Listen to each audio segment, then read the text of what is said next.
നമസ്കാരം. ശാസ്ത്ര വിദ്യാർത്ഥികളും പ്രപഞ്ച വിജ്ഞാന കുതുകികളും ശാസ്ത്രാന്വേഷികളും എല്ലാം ഏറ്റവും അധികം അത്ഭുതാതരങ്ങളോടെ സംസാരിക്കുന്ന, അന്വേഷിക്കുന്ന, അറിയാൻ ശ്രമിക്കുന്ന ഒരു കാര്യമാണ് ബ്ലാക്ക് ഹോൾ. സുഹൃത്തുക്കളെ, വീഡിയോ ലൈക്ക് ചെയ്യാനും കമൻറ്റ് ചെയ്യാനും ഷെയർ ചെയ്യാനും മറക്കരുത്. അത് വലിയ ഒരു പ്രചോദനമാണ്. നിങ്ങളുടെ സപ്പോർട്ടാണ് എൻ്റെ ഏറ്റവും വലിയ പ്രചോദനം.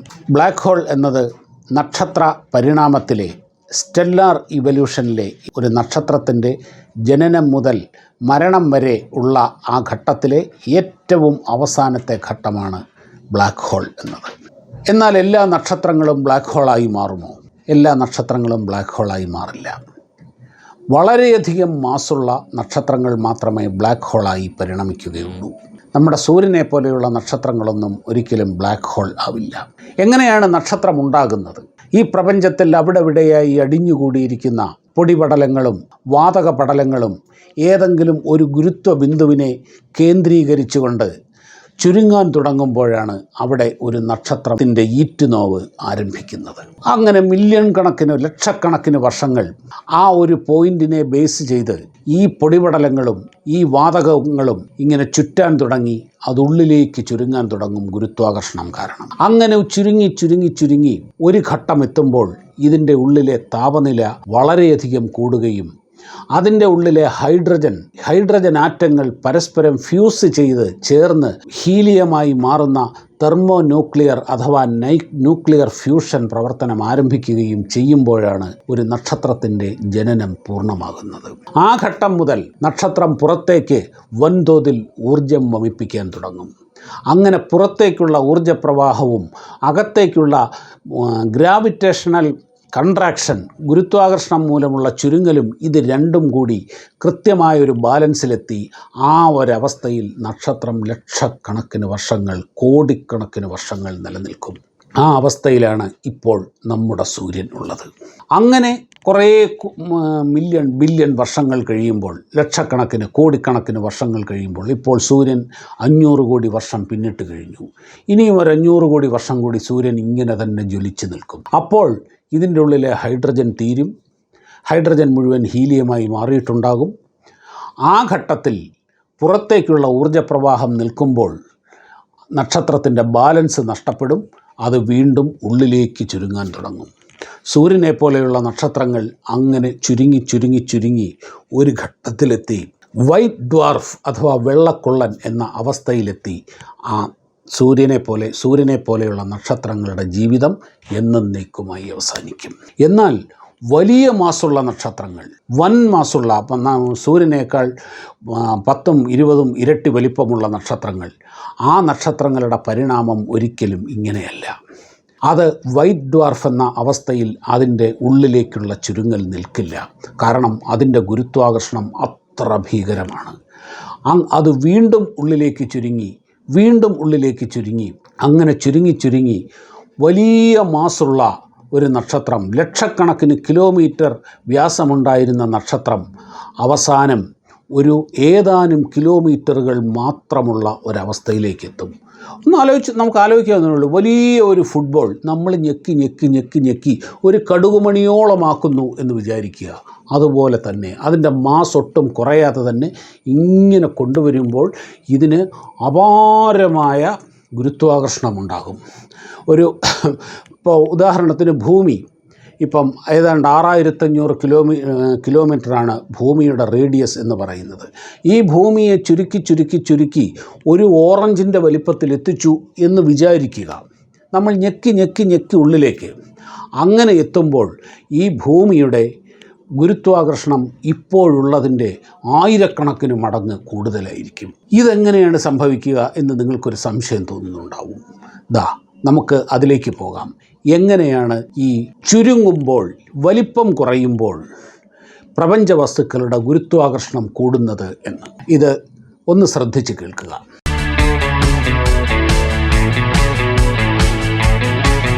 കഴിയുന്നത്ര ഈ സയൻസ് വീഡിയോകളിൽ ഈ മാത്തമാറ്റിക്കൽ സ്ട്രഗിളിങ്, ഇക്വേഷൻസ് ഒഴിവാക്കണം എന്നാണ് എൻ്റെ ആഗ്രഹം. പക്ഷേ ഇവിടെ അത് ഉപയോഗിക്കാതിരിക്കാൻ വയ്യ. കഴിയുന്നത്ര മാക്സിമം ലളിതമായിട്ട് തന്നെ പറയാം. ഇതാ നോക്കൂ, ഇത് ഭൂമിയെപ്പോലെയോ സൂര്യനെപ്പോലെയോ ഒക്കെയുള്ള ഒരു പ്രപഞ്ച വസ്തു. ഇതിന് ഒരു മാസ് ഉണ്ടല്ലോ. ആ മാസിനെ നമുക്ക് എം എന്ന് വിചാരിക്കാം. ഇതാ മറ്റൊരു ഒബ്ജക്റ്റ്. ഇതിനെ സ്മോൾ എം എന്നും വിചാരിക്കാം. ഇത് തമ്മിലുള്ള ഒരു ഡിസ്റ്റൻസ്, ഈ ഡിസ്റ്റൻസ് ഇതിനെ ആർ എന്നും നമ്മൾ വിചാരിക്കുന്നു. എന്തായാലും ഇത് തമ്മിൽ ഒരു ഗ്രാവിറ്റേഷണൽ ഫോഴ്സ് ഉണ്ടല്ലോ, ഒരു ഗുരുത്വാകർഷണമുണ്ടല്ലോ. ആ ഫോഴ്സ് നമ്മൾ അതിനെ എഫ് എന്ന് വിചാരിച്ചാൽ ആ ഫോഴ്സ് ഇങ്ങനെയായിരിക്കും. ഇതാ ഫോഴ്സ്. ഈ വലിയ എം, ക്യാപിറ്റൽ എം എന്നുള്ളത് ഈ വലിയ വസ്തുവിൻ്റെ മാസ്. ഈ സ്മോൾ എം എന്ന് പറയുന്നത് ഈ ചെറിയ വസ്തുവിൻ്റെ മാസ്. ആർ എന്ന് പറയുന്നത് ഇതിൻ്റെ രണ്ടിൻ്റെയും സെൻറ്ററുകൾ തമ്മിലുള്ള ഡിസ്റ്റൻസ്. അതിൻ്റെ സ്ക്വയറാണ്. ആർ സ്ക്വയർ എന്ന് പറഞ്ഞാൽ ആർ ഇൻറ്റു ആർ ആണ്. ഓക്കെ, ഇതിൽ ഈ ജി എന്ന് പറയുന്നത് ഒരു യൂണിവേഴ്സൽ ഗ്രാവിറ്റേഷണൽ കോൺസ്റ്റൻ്റ് എന്ന് പറയും. അതിന് ഒരു കൃത്യമായ വാല്യൂ ഉണ്ട്. 6.67 ഇൻറ്റു 10⁻⁻11 എന്നാണത്. അതവിടെ നിൽക്കട്ടെ, അതൊരു കോൺസ്റ്റൻ്റ് അങ്ങനെ നിൽക്കട്ടെ. അതിനെപ്പറ്റി നമ്മൾ കൂടുതൽ തല പകയ്ക്കണ്ട. അപ്പോൾ ഈ ഇക്വേഷൻ തന്നെ നമുക്കെടുക്കാം. ഇതൊരു ഫ്രാക്ഷനാണ്, അഥവാ ഒരു ഭിന്നസംഖ്യയാണ്. ഈ ഭിന്നസംഖ്യയ്ക്ക് ഒരു ന്യൂമറേറ്ററുമുണ്ട്, ഒരു ഡിനോമിനേറ്ററുമുണ്ട്. ഈ ന്യൂമറേറ്റർ കൂടിക്കൊണ്ടിരുന്നാൽ ആകെഫലം കൂടും, ഡിനോമിനേറ്റർ കൂടിക്കൊണ്ടിരുന്നാൽ ആകെഫലം കുറയും. കുറച്ചുകൂടെ ഞാൻ വ്യക്തമാക്കാം. ഇപ്പോൾ 5 എന്ന് പറഞ്ഞാൽ അതിനെ ഒരു ഭിന്നസംഖ്യയുടെ രൂപത്തിൽ എഴുതുകയാണെങ്കിൽ 10/2 അല്ലേ? ആണല്ലോ. ഇത് ന്യൂമറേറ്റർ, ഇത് ഡിനോമിനേറ്റർ. ഇനി ഈ ന്യൂമറേറ്റർ ഒന്ന് കൂടിയെന്നിരിക്കട്ടെ. ഇത് 12 ആയാൽ എന്ത് പറ്റും? ആകെഫലം എന്തായിരിക്കും? ഈ 5ൻ്റെ സ്ഥാനത്ത് അത് 6 ആകും. ഇനി അതൊരു 15 ആണെങ്കിലോ അത് ഈ 6ൻ്റെ സ്ഥാനത്ത് 7.5 ആകും. അതായത് ഈ ന്യൂമറേറ്റർ കൂടിക്കൊണ്ടിരുന്നാൽ ആകെഫലവും കൂടിക്കൊണ്ടിരിക്കും. ഇനി ഡിനോമിനേറ്ററിൻ്റെ കാര്യം എടുക്കാം. ഈ 10/2ൻ്റെ സ്ഥാനത്ത് അത് 10/3 ആയാൽ എന്താകും? ആകെഫലം എന്താകും? 3.3 ആകും. ഇനിയും ഈ 2ൻ്റെ സ്ഥാനത്ത് 4 ആയാൽ എന്താകും? ഇത് 2.5 ആകും. ഇനി 10ൻ്റെ സ്ഥാനത്ത് 5 ആയാൽ എന്ത് പറ്റും? ഇത് 2 ആകും. അതായത് ഈ ഡിനോമിനേറ്റർ കൂടിക്കൊണ്ടിരുന്നാൽ ആകെഫലം കുറയുകയും ചെയ്യും. അപ്പോൾ നമുക്കിവിടേക്ക് വരിക. ഈ ഫോഴ്സ്, ഗ്രാവിറ്റേഷണൽ ഫോഴ്സ് കൂടണമെങ്കിൽ കൂടുന്ന കണ്ടീഷൻ ഏതാണ്?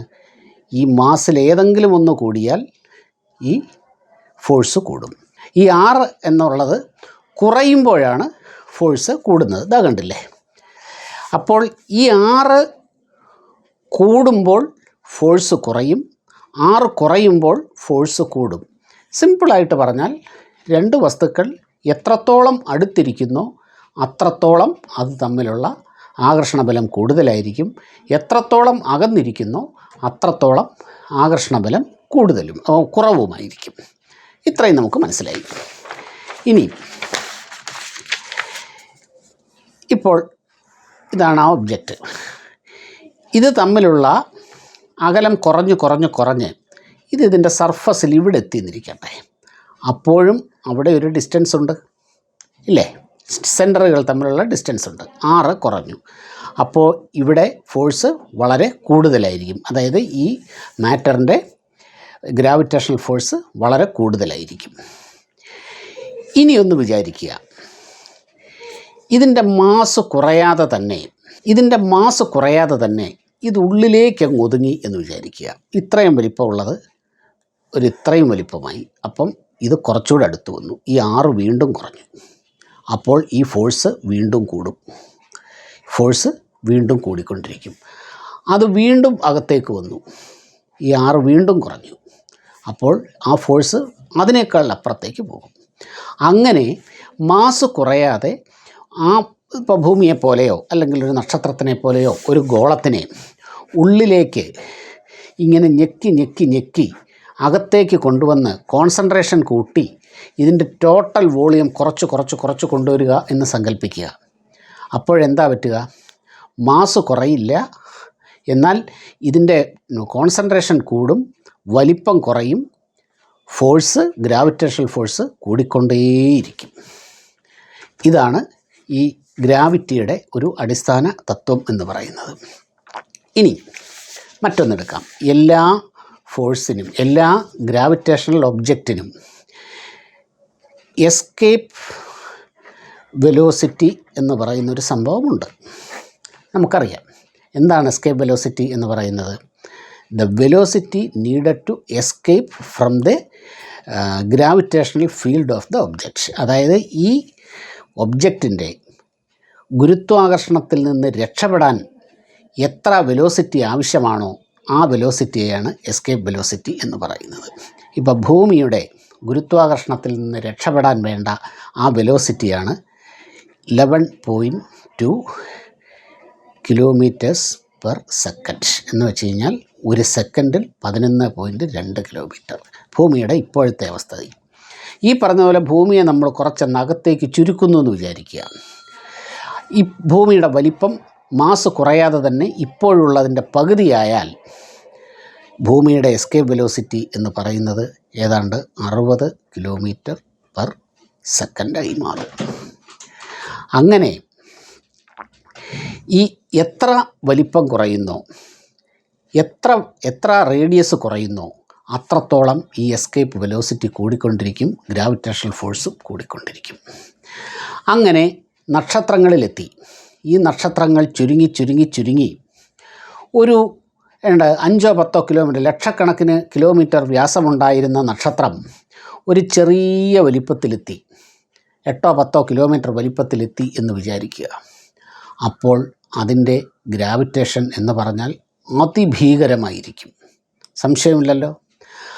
ആ സമയത്ത് ഈ സാധനത്തിൻ്റെ, ഈ മെറ്റീരിയലിൻ്റെ എസ്കേപ്പ് വെലോസിറ്റി എന്ന് പറയുന്നത് ഒരു സെക്കൻഡിൽ 3 ലക്ഷം കിലോമീറ്ററിന് മുകളിൽ ആയിരിക്കും.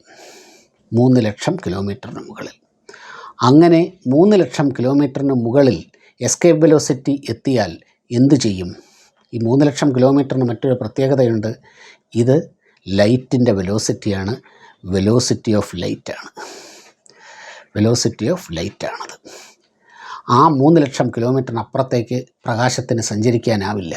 അതായത് ഇതിൻ്റെ ഗ്രാവിറ്റേഷണൽ ഫീൽഡിലുള്ള ഒരു പ്രകാശരശ്മിക്ക്, പ്രകാശത്തിന് അതിൻ്റെ ഗ്രാവിറ്റിയിൽ നിന്ന് ഒരിക്കലും രക്ഷപ്പെടാൻ കഴിയില്ല.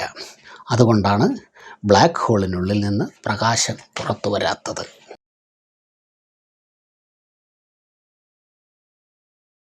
ശാസ്ത്ര വീഡിയോകൾ ചെയ്യുമ്പോൾ അത് ഒരു സയൻസ് ബാക്ക്ഗ്രൗണ്ടും ഇല്ലാത്തവർക്ക് പോലും മനസ്സിലാകണം എന്ന ഒരു ഉദ്ദേശത്തോടു കൂടിയാണ് ചെയ്യുന്നത്. അതുകൊണ്ട് തന്നെ ഇതിൻ്റെ അകത്ത് അധികം മാത്തമാറ്റിക്കൽ സ്ട്രഗിളിങ് ഉണ്ടാകാതിരിക്കാൻ ഞാൻ ശ്രദ്ധിക്കാറുണ്ട്. പക്ഷേ ഇവിടെ ഒരു നിവൃത്തിയുമില്ലാത്തത് കൊണ്ടാണ് ഇത് ഇപ്പോൾ ഇവിടെ ഈ ഇക്വേഷനൊക്കെ പറയേണ്ടി വന്നത്. ക്ഷമിക്കുക. ഇത് എങ്കിലും കഴിയുന്നത്ര ലളിതമായിട്ടാണ് പറഞ്ഞിരിക്കുന്നത്. ഇപ്പോൾ ഇതിൻ്റെ അകത്ത് മനസ്സിലായി കാണുമെന്ന് വിചാരിക്കുന്നു എങ്ങനെയാണ് ഒരു പ്രപഞ്ച വസ്തു ചുരുങ്ങുമ്പോൾ, അകത്തേക്ക് മാസ് കുറയാതെ ചുരുങ്ങുമ്പോൾ എങ്ങനെയാണ് അതിൻ്റെ ഗുരുത്വാകർഷണം, ഗ്രാവിറ്റേഷൻ വർദ്ധിക്കുന്നത് എന്ന്. ബ്ലാക്ക് ഹോൾ ഉണ്ടാകുന്നത് എങ്ങനെയാണെന്നും നിങ്ങൾക്കിപ്പോൾ മനസ്സിലായിട്ടുണ്ടാകും. അങ്ങനെ സൂര്യനേക്കാൾ ഒരു 25 മടങ്ങ് 30 മടങ്ങ് വലിപ്പമുള്ള നക്ഷത്രങ്ങളാണ് ഇതുപോലെ ബ്ലാക്ക് ഹോളുകളായി മാറുന്നത്. ഈ ബ്ലാക്ക് ഹോളുകളെപ്പറ്റി നമ്മൾ പറയുമ്പോൾ എടുത്തു പറയേണ്ട ഒരു പ്രധാനപ്പെട്ട കാര്യമുണ്ട്. അതാണ് ഷ്വാർട്ട്സീൽഡ് റേഡിയസ് എന്ന് പറയും. കാൾ ഷ്വാർട്ട്സീൽഡ് എന്ന് പറഞ്ഞ ശാസ്ത്രജ്ഞൻ 20-ാം നൂറ്റാണ്ടിൻ്റെ തുടക്കത്തിൽ, ഐൻസ്റ്റീൻ്റെയൊക്കെ സമകാലികനാണ്, ഇത് ഫോർമുലേറ്റ് ചെയ്തത്, മാത്തമാറ്റിക്കലി പ്രൂവ് ചെയ്തത്. അത് മറ്റൊന്നുമല്ല, ഏത് ഘട്ടത്തിലാണ് ഒരു ബ്ലാക്ക് ഹോളിന് ചുറ്റും ബ്ലാക്ക് ഹോളിൽ നിന്ന് പ്രകാശം പോലും രക്ഷപ്പെടാത്ത അവസ്ഥ എത്തുന്നത്. ഒരു പരിധിയുണ്ട്. അതിൻ്റെ സെൻറ്ററിൽ നിന്ന് അതിൻ്റെ ഈവൻ്റ് ഹൊറിസോൺ എന്നാണ് അതിന് പറയുക. സംഭവങ്ങളുടെ ഒരു ചക്രവാളം എന്നൊക്കെ മലയാളത്തിൽ നമുക്കതിനെ പറയാൻ പറ്റുമെങ്കിലും അതായത് ഈ ബ്ലാക്ക് ഹോളിൻ്റെ സ്വാധീന മേഖലയാണത്. ആ സ്വാധീന മേഖല എത്രയാണെന്ന് കൃത്യമായി കണക്കാക്കിയത് കാൾ ഷ്വാർട്ട്സീൽഡാണ്. അതുകൊണ്ട് തന്നെ ഈ പ്രപഞ്ച വിജ്ഞാനത്തിൽ കാൾ ഷ്വാർട്ട്സീൽഡിനുള്ള സ്ഥാനം വളരെ വലുതുമാണ്. അദ്ദേഹം ഐൻസ്റ്റീൻ്റെ ജനറൽ തിയറി ഓഫ് റിലേറ്റിവിറ്റിയെ തിയറട്ടിക്കലി അനലൈസ് ചെയ്തുകൊണ്ടാണ് ഈ നിഗമനത്തിൽ എത്തുന്നത്. ഇപ്പോൾ എന്താണ് ബ്ലാക്ക് ഹോൾ, എന്തുകൊണ്ടാണ് പ്രകാശം അതിൽ നിന്ന് രക്ഷപ്പെടാത്തത് എന്ന് മനസ്സിലായിട്ടുണ്ടാകും. പ്രകാശത്തിനെ പിടിച്ചു കിട്ടുന്നത് മറ്റൊരു കാരണം കൂടിയുണ്ട്. ഐൻസ്റ്റീൻ്റെ തിയറി ഓഫ് റിലേറ്റിവിറ്റി പ്രകാരം തന്നെ, ജനറൽ തിയറി ഓഫ് റിലേറ്റിവിറ്റി പ്രകാരം തന്നെ ഒരു ഗുരുത്വമണ്ഡലത്തിന് ചുറ്റുമുള്ള സ്പേസ്, ആ ഗുരുത്വമണ്ഡലത്തിൻ്റെ ശക്തിക്കനുസരിച്ച് വളയും. മനസ്സിലാക്കാൻ കുറച്ച് നമുക്ക് പ്രയാസമാണ്, പക്ഷേ ഇതിൽ കൂടുതൽ അതിനെപ്പറ്റി പറയാൻ പറ്റില്ല. സ്പേസ് എന്ന് പറഞ്ഞാൽ അത് ഒരു മാറ്ററിൽ നിന്ന് ഭിന്നമായി നിൽക്കുന്ന സംഭവമല്ല. സ്പേസ്, ടൈം, മാറ്റർ ഇതെല്ലാം പരസ്പരം വളരെയധികം ശക്തമായി ബന്ധിപ്പിക്കപ്പെട്ടിരിക്കുന്ന കാര്യങ്ങളാണ്. മാറ്ററിൻ്റെ സ്വാധീനം സ്പേസിലും, സ്പേസിൻ്റെ സ്വാധീനം മാറ്ററിലും ടൈമിലും എല്ലാം ഉണ്ടാകും. അപ്പോൾ ഗുരുത്വമണ്ഡലത്തിന് ചുറ്റുമുള്ള, ഇപ്പോൾ സൂര്യന് ചുറ്റുമുള്ള സ്പേസ്, ആ സ്പേസ് വളഞ്ഞതാണ്, അത് പ്രൂവ് ചെയ്തിട്ടുമുണ്ട്. അതുപോലെ അപ്പോൾ ഈ ഗുരുത്വാകർഷണം വളരെ വളരെ കൂടിയ ഒബ്ജക്റ്റുകളുടെ ചുറ്റുമുള്ള സ്പേസ് അതുപോലെ കൂടുതൽ വളഞ്ഞിട്ടുണ്ടാകും. അപ്പോൾ അതിഭീകരമായ ഗുരുത്വാകർഷണമുള്ള ഒരു ബ്ലാക്ക് ഹോളിന് ചുറ്റുമുള്ള സ്പേസ് അത്രമാത്രം കൃത്യമായി തന്നെ അതിൻ്റെ കർവേച്ചർ ഉണ്ടാകും. അങ്ങനെ ഒരു കർവേച്ചറിൽ കൂടെ പ്രകാശം കടന്നു പോയാൽ ആ പ്രകാശം അതിൽ നിന്ന് പുറത്തു പോകില്ല, അതിൻ്റെ ഉള്ളിൽ തന്നെ പെട്ടുപോകും. അതായത് പറന്നു പോകുന്ന ഒരു പക്ഷിയെ വല വെച്ച് പിടിക്കുന്നത് പോലെ. ഇങ്ങനെ ഈ രണ്ട് കാരണങ്ങൾ ചേർന്നാണ് ഇലക്ട്രോ മാഗ്നറ്റിക് സിഗ്നലുകൾക്ക് പോലും ബ്ലാക്ക് ഹോളിൽ നിന്ന് പുറത്തു വരാൻ സാധിക്കാത്തത്. അതുകൊണ്ട് തന്നെ ബ്ലാക്ക് ഹോളിനെ നേരിട്ട് നിരീക്ഷിക്കുക എന്നുള്ളത് അസാധ്യവുമാണ്. എങ്ങനെ നേരിട്ട് നിരീക്ഷിക്കും? നമുക്ക് എന്തെങ്കിലും ഒരു സിഗ്നൽ കിട്ടിയാലല്ലേ നമുക്കതിനെ നിരീക്ഷിക്കാൻ കഴിയുള്ളൂ. അങ്ങനെ പോലും സിഗ്നലുകൾ ബ്ലാക്ക് ഹോളിൽ നിന്ന് ലഭിക്കുകയില്ല. അപ്പോഴെങ്ങനെയാണ് സ്ഥിരീകരിച്ചിരിക്കുന്നത് ബ്ലാക്ക് ഹോൾ ഉണ്ട് എന്ന്? ബ്ലാക്ക് ഹോൾ ഉണ്ടെന്ന് പ്രധാനമായും സ്ഥിരീകരിച്ചിരിക്കുന്നത് പരീക്ഷണശാലകളിലല്ല, കടലാസും പേനയും ഉപയോഗിച്ചുകൊണ്ട് തിയറട്ടിക്കലിയാണത് പ്രൂവ് ചെയ്തിരിക്കുന്നത്. അതിൽ പ്രധാനികളായിട്ടുള്ളത് ഈ പറഞ്ഞ കാൾ ഷ്വാർട്ട്സീൽഡും ആൽബർട്ട് ഐൻസ്റ്റീനും സ്റ്റീഫൻ ഹോക്കിങ്ങും ഒക്കെ തന്നെയാണ്. ഈ കാരണം കൊണ്ട് തന്നെ നേരിട്ട് നിരീക്ഷിക്കാൻ കഴിഞ്ഞിട്ടില്ല, നേരിട്ട് തെളിയിക്കാൻ കഴിഞ്ഞിട്ടില്ല, എന്നാൽ നമുക്കറിയാം ഇതുണ്ട് എന്നുള്ളത്. അതുകൊണ്ടാണ് ബ്ലാക്ക് ഹോളിൻ്റെ ഗവേഷണങ്ങളിൽ ഇന്ന് വരെ ഒരു ശാസ്ത്രജ്ഞനും നോബൽ സമ്മാനം ലഭിച്ചിട്ടില്ല. ഐൻസ്റ്റീന് നോബൽ സമ്മാനം ലഭിച്ചത് തിയറി ഓഫ് റിലേറ്റിവിറ്റിയുടെയോ ബ്ലാക്ക് ഹോളിൻ്റെയോ പേരിലല്ല. ഫോട്ടോ ഇലക്ട്രിക് പ്രതിഭാസം വിശദീകരിച്ചതിനാണ് ഐൻസ്റ്റീന് നോബൽ സമ്മാനം കിട്ടിയത്. പക്ഷേ ഐൻസ്റ്റീൻ വിഖ്യാതനായിരിക്കുന്നത് എന്തിൻ്റെ പേരിലാണ്? തിയറി ഓഫ് റിലേറ്റിവിറ്റിയുടെ പേരിലാണ്.